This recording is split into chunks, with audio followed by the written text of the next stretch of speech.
ನಮಸ್ಕಾರ. GTV news ಕನ್ನಡಕ್ಕೆ ಸ್ವಾಗತ. ನಾನು ನಿಮ್ಮ ವೆಂಕಟೇಶ್.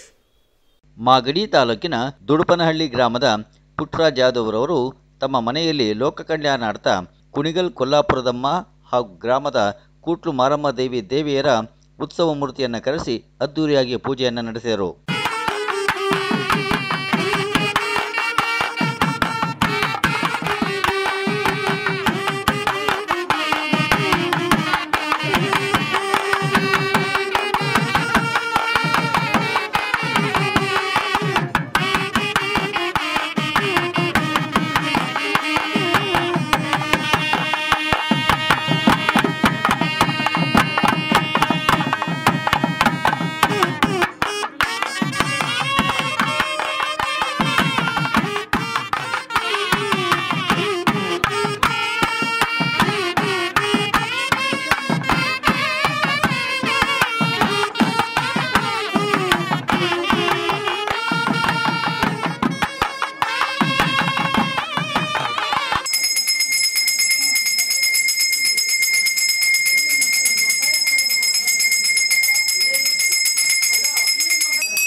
ರಾಜು ಅವರು ನಮಸ್ತೆ.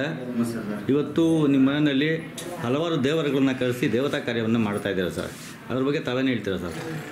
ಇವತ್ತು ದಿನಾಂಕ 13/2/2024 ಮಂಗಳವಾರ ಈ ದಿವಸ ನಮ್ಮ ಮನೆ ದೇವರು ಆದಂಥ ಕುಣಿಗಲ್ ಕೊಲ್ಲಾಪುರದಮ್ಮ ದೇವಿ ಹಾಗೂ ಇದೇ ಗ್ರಾಮದ ಕೂಟ್ಲು ಮಾರಮ್ಮ ದೇವಿಯನ್ನು ದೇವರುಗಳನ್ನ ಇವತ್ತು ಕರೆಸಿ ನಾವು ವಿಜೃಂಭಣೆಯಿಂದ ದೇವರ ಪೂಜಾ ಕಾರ್ಯಕ್ರಮಗಳನ್ನು ಮಾಡ್ತಾ ಸಾರ್ವಜನಿಕರು ಮತ್ತು ನಮ್ಮ ಗ್ರಾಮಸ್ಥರು ಹಾಗೂ ಇತರೆ ಎಲ್ಲ ನಮ್ಮ ಬಂಧುಗಳು ಸೇರಿ ಇವತ್ತು ಪೂಜಾ ಕಾರ್ಯಕ್ರಮವನ್ನು ನೆರವೇರಿಸಿದ್ದೇವೆ.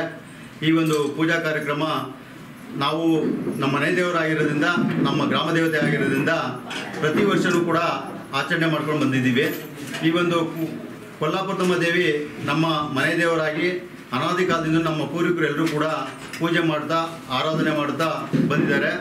ಈ ಒಂದು ಕೂಟ್ಲು ಮಾರಮ್ಮ ದೇವಿಯನ್ನು ಪ್ರತಿಷ್ಠಾಪನೆ ಮಾಡಿ ದೇವಾಲಯ ಕಟ್ಟಿ ಇವತ್ತಿಗೆ 5ನೇ ವರ್ಷ ಪೂರ್ಣ ಆಗಿರೋದ್ರಿಂದ ಒಂದು 5ನೇ ವರ್ಷದ ವಾರ್ಷಿಕೋತ್ಸವವನ್ನು ಕೂಡ ಊರಿನ ಗ್ರಾಮಸ್ಥರು ಕೂಡ ಎಲ್ಲರೂ ಸೇರಿ, ಅದೇ ನಮ್ಮ ಕುಟುಂಬದ ಕದ್ರೇಗೌಡ ಹಾಗೂ ಕೃಷ್ಣಪ್ಪನವರು ಕುಟುಂಬದವರು ಎಲ್ಲರೂ ಕೂಡ ಸೇರಿ ಈ ಒಂದು ಪೂಜಾ ಕಾರ್ಯವನ್ನು ನೆರವೇರಿಸಿದ್ದೇವೆ. ಈ ಒಂದು ಕಾರ್ಯಕ್ರಮಕ್ಕೆ ಎಲ್ಲ ಭಕ್ತಾದಿಗಳು ಕೂಡ ಎಲ್ಲ ಸೇರಿ ಇವತ್ತು ದೇವರ ಕೃಪೆಗೆ ಪಾತ್ರರಾಗಿದ್ದೇವೆ. ಏನೆಲ್ಲ ಕಾರ್ಯಕ್ರಮಗಳನ್ನು ಮಾಡಿದ್ದೀರಾ? ನಾವು 3 ದಿವಸದಿಂದ ಈ ಒಂದು ಪೂಜಾ ಕಾರ್ಯಕ್ರಮವನ್ನು ಮಾಡ್ತಾ ಇದ್ದೇವೆ. ಮೊದಲನೇದು ದೇವರನ್ನ ಕುಣಿಗಲ್ಲಿಂದ ಕರ್ಕೊಂಡ್ಬಂದು ಗ್ರಾಮದಲ್ಲಿ ಎಲ್ಲ ಮನೆಗಳಿಗೂ ಬೀದಿಗಳಿನಲ್ಲಿ ಮೆರವಣಿಗೆ ಮಾಡಿಸಿ ಉತ್ಸವ ಮಾಡಿ ಒಂದು ಕಾರ್ಯವನ್ನು ನೆರವೇರಿಸಿದ್ದೇವೆ. ಇವತ್ತು 2ನೇ ದಿವಸ ದೇವ್ರನ್ನ ನಮ್ಮ ಮನೆಯಲ್ಲಿ ಇಟ್ಟು ಪೂಜೆ ಮಾಡಿ ನಾಳೆ ಮಡ್ಲಕ್ಕಿ ಕಟ್ಟಿಸಿ ಕೂಟ್ಲು ಮಾರಮ್ಮ ದೇವಿಯನ್ನು ಕೂಡ ದೇವಾಲಯಕ್ಕೆ ತಗೊಂಡೋಗಿ ಬಿಡುವಂಥ ಒಂದು ಕಾರ್ಯ.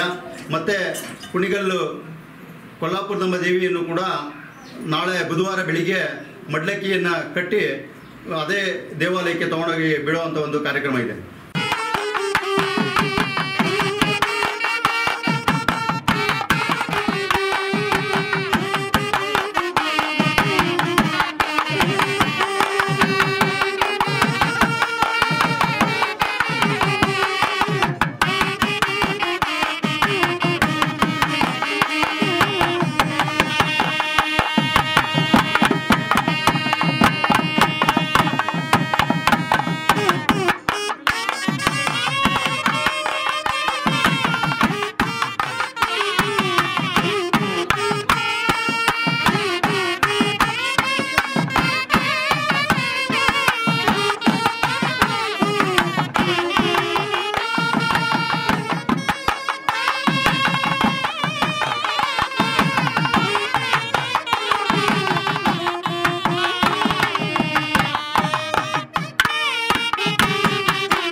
ಇದು ಇವತ್ತಿನ ಮಾಗಡಿಯ ಸುದ್ದಿ ಸಮಾಚಾರ.